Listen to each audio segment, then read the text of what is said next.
6M LCM installation commissioning અને maintenance.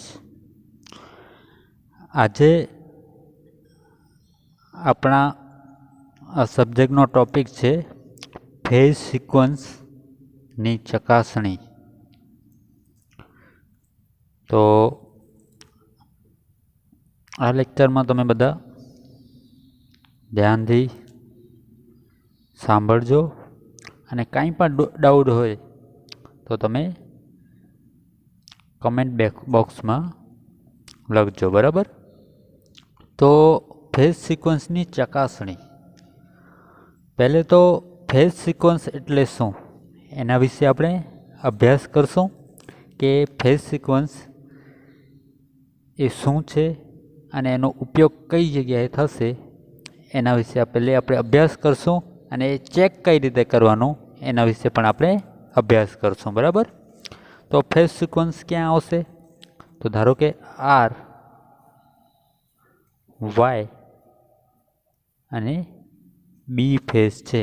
ધારો કે 3 ફેઝ સપ્લાય છે, એમાં 3 ફેઝ છે, આર, વાય અને બી, રાઈટ? તો આ આર, વાય, બી એને આપણે આવી રીતે પણ લખી શકીએ છીએ. આ આર, પછી આ વાય અને પછી આ બી, રાઈટ? ઓકે, આર, વાય અને બી. તો તમે આકૃતિ ઉપરથી જોઈ શકો છો કે ત્રણેય ફેઝની વેલ્યુ અલગ અલગ ટાઈમ માટે અલગ અલગ છે, બરાબર? તમે જોઈ શકો છો કે ધારો કે હું આ પોઈન્ટ લઈ લઉં, બરાબર? મેં કયો પોઈન્ટ લીધો? આ પોઈન્ટ લઈ લીધો મેં. તો આ પોઈન્ટ ઉપર આર તમારો છે 0, એટલે કે આર ફેઝ ઉપર જે વોલ્ટેજ છે એ કેવો છે? 0. જ્યારે વાય એટલે બ્લુ લાઇનનો વોલ્ટેજ કેવો છે? નેગેટિવ. અને જે ગ્રીન લાઇન દેખાય છે તમને, ગ્રીન લાઇનનો જે વોલ્ટેજ છે એ પોઝિટિવ. એટલે કે આપણે કોઈ પણ એક પોઈન્ટ લઈએ ત્યાં વોલ્ટેજ કેવા છે? અલગ અલગ છે, બરાબર? અને તમે આ પીક પોઈન્ટ પણ જોઈ શકો છો કે જે જાંબલી કલરનો ફેઝ છે એટલે કે આર ફેઝ છે એનો પીક તમને આ એ પોઈન્ટ ઉપર થશે. પછી બ્લુ ફેઝ છે એનો જે પીક છે એ બી પોઈન્ટ ઉપર થશે અને જે ગ્રીન છે એનો પીક પોઈન્ટ છે સી ઉપર થશે, બરાબર? એટલે કે તમારા જે ફેઝ છે આર, વાય, બી એના આરએમએસ વેલ્યુ સરખા છે, પરંતુ એના જે વોલ્ટેજ છે એ અલગ અલગ છે. કોઈ એક સમય આપણે જોઈએ તો એનો વોલ્ટેજ એ બીજા ફેઝ કરતાં અલગ હશે. અને જ્યારે આર મહત્તમ થાય છે ત્યારે વાય અને બી એ મહત્તમ હોતા નથી. જ્યારે વાય મહત્તમ હોય ત્યારે આર અને બી મહત્તમ હોતા નથી. અને જ્યારે બી મહત્તમ હોય ત્યારે આર અને વાય મહત્તમ હોતા નથી.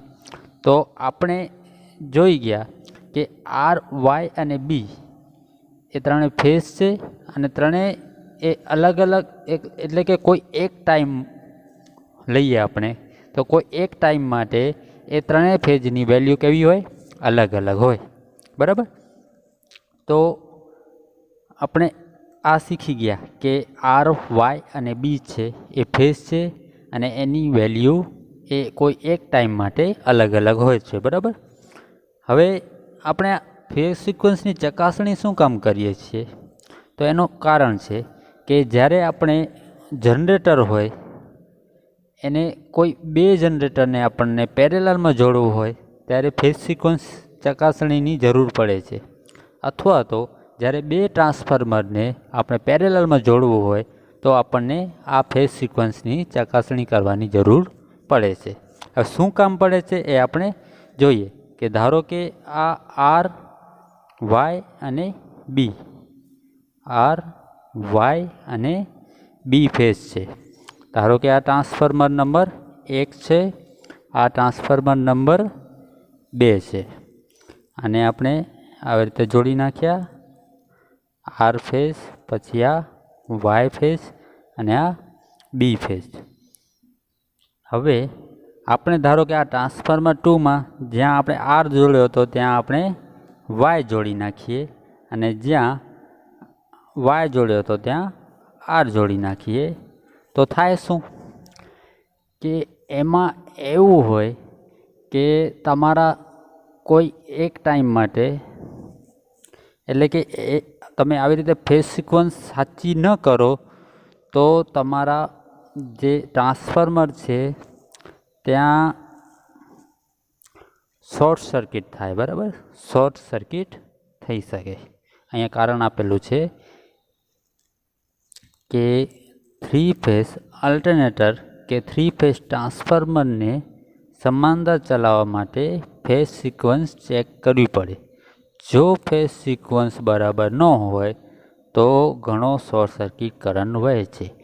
એનું કારણ શું છે કે હમણાં જ આપણે જોયું હતું કે આર, વાય અને બી ફેઝના વોલ્ટેજ એ કોઈ એક ટાઈમ માટે અલગ અલગ હોય છે. એ એનું કારણ છે. બરાબર, તો આપણે ફેઝ સિક્વન્સ ચકાસણી કરવી જોઈએ. બરાબર, તો આજનો આપણો ટોપિક છે ફેઝ સિક્વન્સની ચકાસણી. તો સૌપ્રથમ આપણે શું જોયું કે 3 ફેઝ છે આર, વાય અને બી, એનો આપણે ડાયાગ્રામ જોયો. અને પછી જે ફેઝ સિક્વન્સ છે એની ચકાસણી શું કામ કરવામાં આવે છે તો એના વિશે પણ આપણે અભ્યાસ કર્યો. એનો કારણ શું છે કે જો ફેઝ સિક્વન્સ બરાબર ન હોય તો શું થઈ શકે છે? Short circuit. બરાબર, તો આ એનો કારણ છે. હવે ફેઝ સિક્વન્સ ચકાસણી કઈ રીતે કરાય તો અહીંયા એક ફિગર આપેલી છે. બરાબર, 2 મશીન આપેલા છે, એક આર્યુ અને બીજું આર્યુ. એ બંનેને કઈ રીતે જોડેલા છે? આર, વાય અને બી. આ આર ફેઝ છે આર વડે જોડેલો છે, આ વાય છે વાય વડે જોડેલો છે, અને આ બી છે બી વડે. બરાબર, તો તમે 3 ફેઝ ઇન્ડક્શન મોટર વિશે અભ્યાસ કર્યો હશે. 3 ફેઝ ઇન્ડક્શન મોટર, એમાં શું હોય કે એમાં 3 ફેઝ તમે મોટરને આપો, એટલે કે સ્ટેટરને આપો તો આરએમએફ ઉત્પન્ન થાય છે. બરાબર, આરએમએફના લીધે તમારા રોટરમાં વોલ્ટેજ ઇન્ડ્યુસ થાય છે અને ટોર્ક જનરેટ થાય છે અને મોટર તમારી ફરે છે. બરાબર, તો આ જ પ્રિન્સિપલ ઉપર આ ફેઝ સિક્વન્સ ઇન્ડિકેટર કાર્ય કરે છે. અહીં તમે 3 ફેઝ આપ્યા, કોને આપ્યા તો અહીંયા સ્ટેટર હશે એમાં આપ્યા, તો એના લીધે તમારી આ રોટર ફરશે. બરાબર, હવે તમે ફેઝ સિક્વન્સ આર, વાય, બી રાખ્યો, એટલે કે પહેલે આર મહત્તમ થશે, પછી વાય મહત્તમ થશે, પછી બી મહત્તમ થશે. તો આવી રીતે તમે ફેઝ સિક્વન્સ રાખ્યું તો તમારી મોટરની દિશા કેવી છે? ક્લોક વાઇઝ, એટલે કે ઘડિયાળના કાંટાની દિશામાં. પરંતુ તમે કોઈ એક છેડો, આ આકૃતિ ખોટી છે. બરાબર, હું બીજી આકૃતિ કહું તમને કે તમે આ બેને ખાલી અલગ કરી નાખો. આ વાયને તમે આરમાં જોડી નાખો અને આ બીને બીમાં જોડો. બરાબર, તો આટલો કરેક્શન કરી નાખજો બુકમાં કે આરને, આ આર છે એને વાયમાં જોડો અને આ વાય છે એને આરમાં જોડો. બેની અદલા બદલી કરી નાખો અને આ બીને બીમાં જોડો. તો તમે 3 ફેઝ સપ્લાય આપ્યો, પરંતુ તમે શું કર્યું કે આર જ્યાં કનેક્ટ થયેલો છે ત્યાં વાયને કનેક્ટ કરો અને વાય કનેક્ટ કરેલો છે ત્યાં આરને કનેક્ટ કરો. બરાબર, 2 છેડાની તમે શું કરો? અદલા બદલી. હવે આવું કરશો ત્યારે શું થશે કે આ 3 ફેઝના લીધે આરએમએફ જનરેટ થશે. આરએમએફ એટલે રોટેટિંગ મેગ્નેટિક ફિલ્ડ, અને એ તમારા રોટરમાં કટ થશે. બરાબર, એના લીધે ઈએમએફ ઇન્ડ્યુસ થશે અને ટોર્ક ઉત્પન્ન થશે. પરંતુ એ ટોર્ક જે આ રોટરમાં ઉત્પન્ન થયું એનાથી વિરુદ્ધ દિશામાં હશે. એટલે શું થશે કે રોટર તમારો એન્ટી ક્લોકવાઇઝ ફરશે, એટલે કે ઘડિયાળના કાંટાની વિરુદ્ધ દિશામાં તમારો રોટર ફરશે. તો આ 2 આકૃતિ ઉપરથી આપણે અંદાજો લગાવી શકીએ કે જો 2 રોટરની દિશા સરખી હશે તો તમારી ફેઝ સિક્વન્સ સાચી, અને જો 2 રોટરની દિશા અલગ અલગ હશે તો ફેઝ સિક્વન્સ ખોટી. હવે જો ફેઝ સિક્વન્સ ખોટી હોય તો શું કરવાનું? કોઈ પણ 2 છેડાના વાયર છે તમે બદલી નાખો તો તમારી ફેઝ સિક્વન્સ સાચી થઈ જશે. બરાબર, તો આ જે ટોપિક છે એ 3 માર્ક્સમાં પૂછાય છે, બરાબર. અને કાંઈ પણ ડાઉટ હોય તો તમે મને પૂછી શકો છો અથવા તો કમેન્ટ બોક્સમાં લખી શકો છો, બરાબર. હવે આ જે ટોપિક છે એ રોટર એટલે કે 3 ફેઝ ઇન્ડક્શન મોટરના પ્રિન્સિપલ ઉપર કાર્ય કરે છે, બરાબર. પછી એના સિવાયનો પણ એક મુદ્દો આપેલો છે, એ તમારે બલ્બની મદદથી તમે ફેઝ સિક્વન્સ ચેક કરી શકો છો. એ તમારા માટે હોમવર્ક છે. હવે જુઓ, એક્ઝામ દ્રષ્ટિએ આપણે વાત કરીએ કે એક્ઝામ દ્રષ્ટિએ આ ફેઝ સિક્વન્સ પૂછાય છે કે નથી પૂછાતું. તો મિત્રો, તમારે આપણે કોઈ પણ સાધન હોય એના ઉપર ટેસ્ટ કરવાનો હોય. એ ટેસ્ટ 2 પ્રકારનો હોય, યાંત્રિક અને વીજ. તો આપણે લાસ્ટ લેક્ચરમાં યાંત્રિક વિશે ચર્ચા કરી હતી અને વીજ જે ટેસ્ટ છે એના ઉપર ચર્ચા કરી હતી, બરાબર. તો આ વીજ જે આ પ્રશ્ન છે કે કોઈ પણ સાધન ઉપર કમિશનિંગ કરવા માટે કયા ટેસ્ટ કરવામાં આવે છે, તો યાંત્રિક ટેસ્ટ કરવામાં આવે છે અને વીજ ટેસ્ટ કરવામાં આવે છે. તો એનો જ એક મુદ્દો છે ફેઝ સિક્વન્સની ચકાસણી. ફેઝ સિક્વન્સની ચકાસણી. તો તમે આની અંદર એટલું ડિટેલમાં નહીં લખવાનું કે તમે આવી રીતે થિયરી બનાવીને લખો, તો પછી તમારે જે પેપર હશે એમાં ટાઈમ થોડું ખૂટશે, બરાબર. એની જગ્યાએ તમે શું કરો કે થોડુંક તમારી ભાષામાં તમે લખી શકો, કેમ કે વીજ ટેસ્ટ છે એ ઘણા બધા ટેસ્ટ છે, બરાબર. ધારો કે હું વાત કરું તો ઇન્સ્યુલેશન ચેક કરવું પડે. પછી બીજું એની વોલ્ટેજ કેપેસિટી ચેક કરવી પડે.